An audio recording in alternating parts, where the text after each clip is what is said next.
سب سے پہلے یہ کہ کلام ہونا، اس کا اللہ کا کلام ہونا، اس لیے کہ آپ کے علم میں ہے کہ تورات جو حضرت موسیٰ علیہ السلام کو دی گئی تھی وہ لکھی ہوئی شکل میں پتھر کی تختیوں پر لکھی ہوئی صورت میں دی گئی تھی، اور قرآن مجید کی تنزیل جو محمد رسول اللہ صلی اللہ علیہ وسلم پر ہوئی ہے وہ ایک مختلف صورت میں ہوئی۔ اس کو قرآن مجید خود اللہ کا کلام قرار دیتا ہے۔ چنانچہ سورہ توبہ کی آیت ہے، آیت نمبر 6، وَإِنْ أَحَدٌ مِّنَ الْمُشْرِكِينَ اسْتَجَارَكَ فَأَجِرْهُ حَتَّى يَسْمَعَ كَلَامَ اللَّهِ ثُمَّ أَبْلِغْهُ مَأْمَنَهُ۔ جب ہجرت کے 9ویں سال آخری وارننگ دی گئی تھی مشرکین عرب کو کہ اب صرف تمہیں چند مہینے کی مہلت دی جا رہی ہے، اس دوران میں آخری فیصلہ کر لو اسلام قبول کرنا ہے یا نہیں، اس لیے کہ اس کے بعد مشرکین عرب کے لیے کوئی رعایت نہیں ہوگی، جو لوگ اسلام قبول نہیں کریں گے انہیں تہہ تیغ کر دیا جائے گا۔ فَإِذَا انْسَلَخَ الْأَشْهُرُ الْحُرُمُ فَاقْتُلُوا الْمُشْرِكِينَ حَيْثُ وَجَدتُّمُوهُمْ۔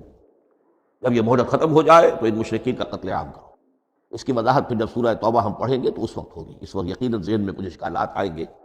لیکن اس وقت اس ضمن میں تفصیلی بحث کا موقع نہیں۔ اب اس میں ایک استثناء رکھا گیا کہ ایک مشرک ہے، وہ چاہتا ہے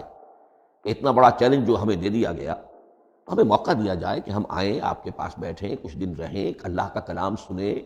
آپ کیا بات منوانا چاہتے ہیں، اس کے لیے کیا دلائل ہیں، اس کو اچھی طرح سمجھے، اس کا ہمیں موقع ہونا چاہیے۔ اس کے لیے یہ آیت نازل ہوئی کہ وَإِنْ أَحَدٌ مِّنَ الْمُشْرِكِينَ اسْتَجَارَكَ، اے نبی اگر ان مشرکین میں سے کوئی شخص آپ سے پناہ طلب کرے فَأَجِرْهُ، اسے پناہ دیجئے، حَتَّى يَسْمَعَ كَلَامَ اللَّهِ، یہاں تک کہ وہ اللہ کا کلام سن لے، ثُمَّ أَبْلِغْهُ مَأْمَنًا، پھر یہ بھی نہیں کہ اسی وقت اسے کہا جائے کہ تم مانتے ہو یا نہیں مانتے، نہیں، پھر اسے اس کے امن کے مقام پر پہنچا دو۔ یہ جو آیت ہے اس میں لفظ کلیئر آ گیا کہ قرآن مجید اللہ کا کلام ہے۔